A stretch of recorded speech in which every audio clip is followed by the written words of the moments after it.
Hi guys, and welcome back to another video from Amateur Priority Toys.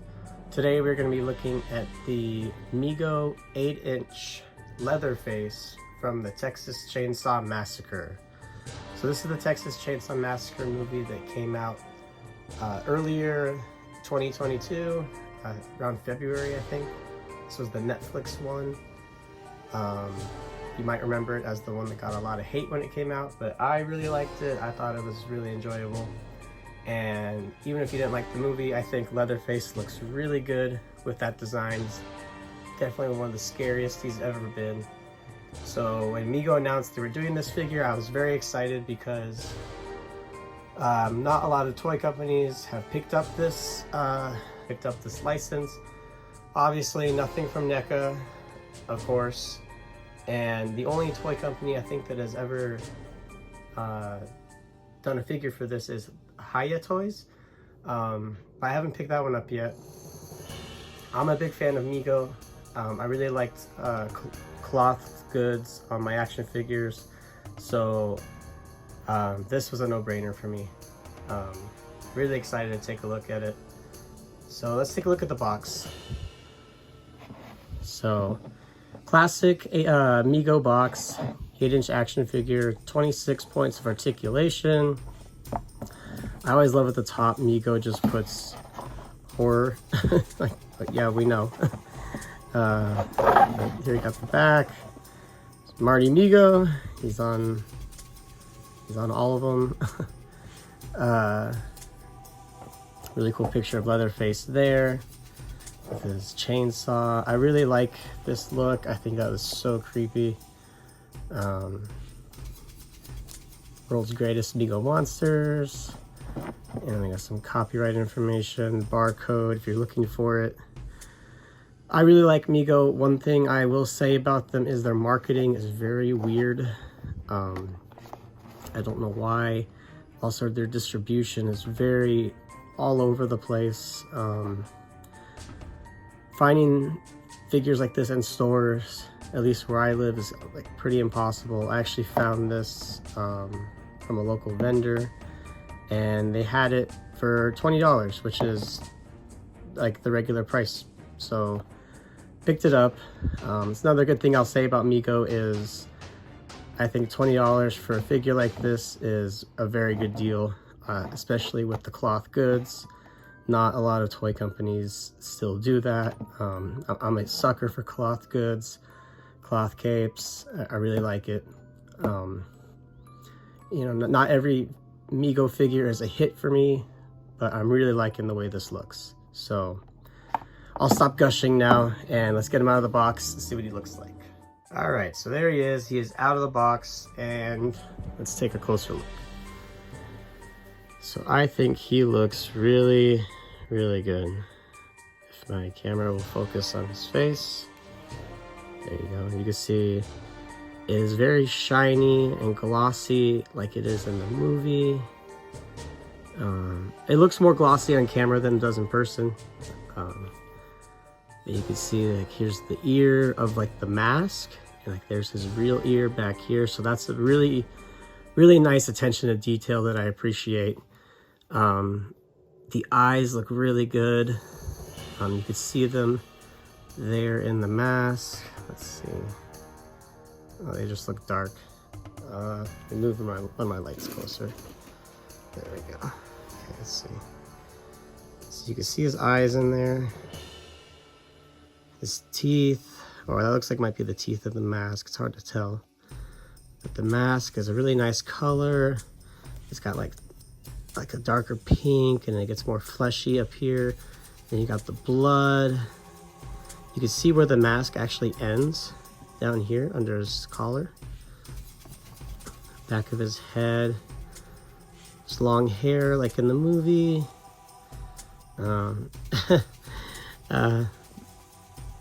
I love cloth goods, but this is like a little bit too long. If this really bothers you, it doesn't bother me, but if it really bothers you, you could cut these so they don't stick out as much. He's got a little bit of blood stained on his apron. I wish he had a little bit more, but that's something you could always customize yourself. We got his hands. So let's see. In the movie, he has his sleeves rolled up, more like that. There we go. That's a bit more what he actually looks like in the movie.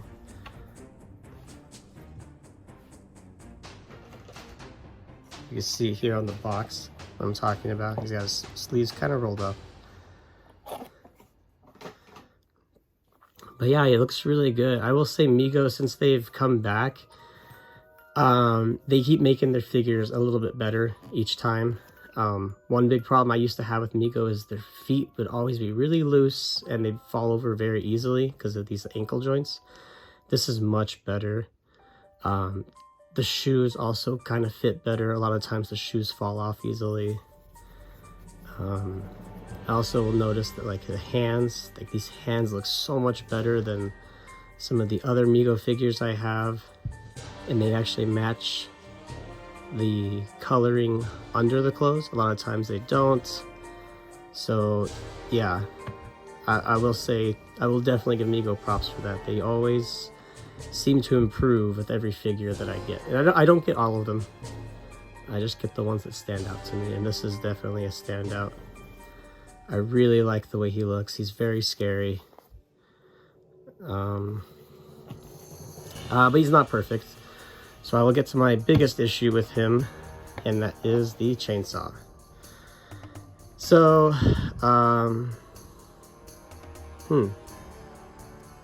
well, like I just said, every time they seem to improve a little bit. I thought this was the same chainsaw that came with the early 2000s remake Leatherface that they did, which I do have. I'm going to pull him out in a second for some comparisons. I thought the chainsaw was exactly the same, but it looks like it might actually be a little bit different. It looks like it's got more blades going on. Okay. Well, either way, I do think the chainsaw is just a little bit goofy.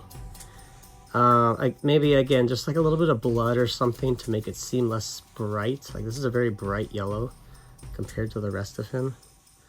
So just some like dirt, like a black wash, or some plain, excuse me, plaint. Blood splatters would have made it a little bit better. But it's not terrible. It's actually better than I thought. It's got the ripcord right here too, which I don't think the last one had. I'm gonna have to pull it out and compare it in a minute. But first, let's get the chainsaw in his hand and see what he looks like holding it. Okay, so here he is holding his chainsaw. It actually looks a lot better than I thought it was gonna look. The last Leatherface I got, putting the chainsaw in his hand was a bit of a hassle, and I didn't feel like it looked that good once I got him posed. This looks a lot better. I really like the way he looks holding this. So definitely gonna go get some nice pictures of this guy. I think even after this video I might just go get some pictures because he looks really good. Yeah, it's kind of hard to really complain about anything. The price point is just so good for what it is. I'm really happy to have him. Like I said, I like this movie a lot. I know a lot of people don't, and you know, that's okay. I enjoy it, and I think he looks really good, and I think this figure looks really good. I think NECA is really missing an opportunity here, but that's kind of nothing new for them as of lately. So yeah, major props to Mego. Let me get out my other Mego Leatherface and let's compare them. Okay, so here's my Texas Chainsaw Massacre remake Leatherface from Mego, and I will say it is much easier to pose him with his chainsaw than him. As you can see, his pose is a little bit more awkward. It's very hard to get him to hold it.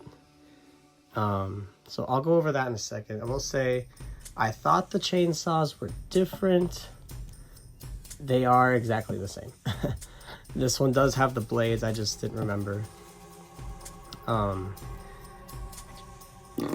So I'll just take this out of his hand so you can see it. But I did have another complaint with the chainsaw last time, and that is when I was trying to pose him. Because he is so difficult to pose, my chainsaw actually broke, sort of. You can see the glue came loose, and it just kind of came out of that socket it's supposed to be in. So yes, be very careful of that if you have this one or the new one. The new one, I feel like it is less likely to happen. But when I do pose him, and most likely when I pose him, I actually use the chainsaw from NECA because it looks much better. Obviously NECA is much more detailed, but it's about the same size. It doesn't really look different, like he's holding something out of place. So when I pose him, I'll probably use this one as well. I might try to black wash this, like I mentioned, or give it like a blood splatter like this, see if that improves it.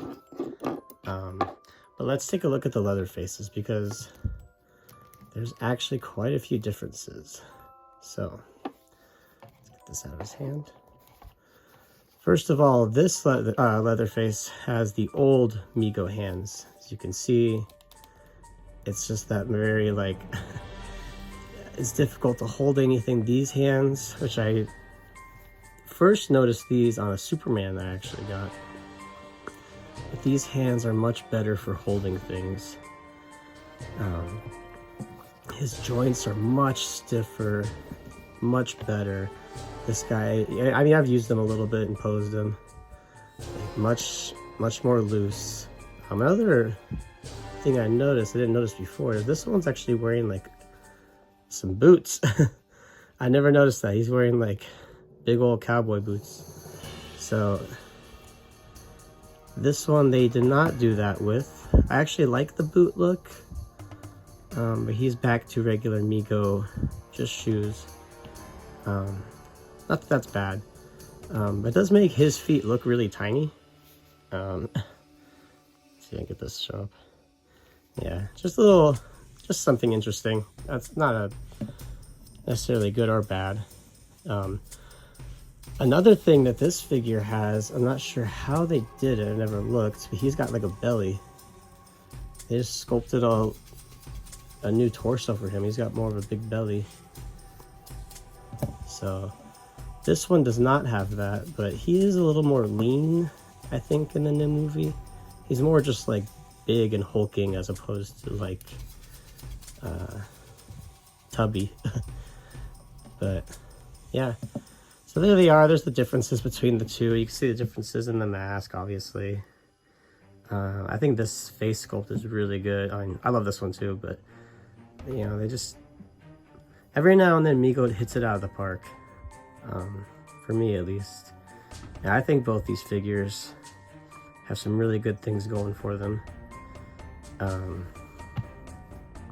But yeah, so let's go ahead and do some comparisons now. So here I have my 3 Leatherface figures. So I have my Texas Chainsaw, the original, by NECA. Whoops. As you can see, I think a blood splatter apron like this, something I would prefer maybe on here, but this isn't too bad. There's my Mego Netflix Leatherface, and then my Mego remake Leatherface, and I'm pretty happy with all of them. I am especially happy to finally have a Leatherface from the new movie I love so much. So let's do a few other comparisons and then wrap up the video. So there you go. You can see he's in scale with other horror Mego figures like Freddy, Nosferatu, and of course these figures will be just slightly shorter than a NECA figure. NECA figures, I believe, are 7 inches. These guys are 8-inch figures by Mego. So yeah, and here he is with the NECA chainsaw. I think this figure looks really, really good. He is definitely worth the 20 bucks. I love the cloth goods. I think the face looks nice. Lots of great detail, like in the ears, like I mentioned. If you're a fan of the movie, I highly recommend this figure. Or if you're just a big Leatherface fan, this will look great with your other Texas Chainsaw collectibles. If you're a horror fan, yeah, I definitely think he's a must-have. But let me know what you guys think in the comments. Are you guys gonna pass on this? Are you gonna pick him up? I'm also curious, what do you guys think of Mego in general? Because I think Mego is a little underrated. I think they put out a pretty decent product for 20 bucks. I see a lot of other companies getting a lot of praise for some business practices and some things that I think aren't so great. And I feel like Mego just flies under the radar, and they deserve some more recognition. So what do you guys think of Mego? I'm curious. All right. If you guys like this video, obviously please leave a like. I would greatly appreciate that. Subscribe as well. Check out my Instagram for more toy photography. I am actually gonna go run out and try to take some pictures of this guy right now and have them up very soon for you. So check out those on my Instagram page, amateur_priority, same way it's spelled for the channel. Okay guys, thanks so much.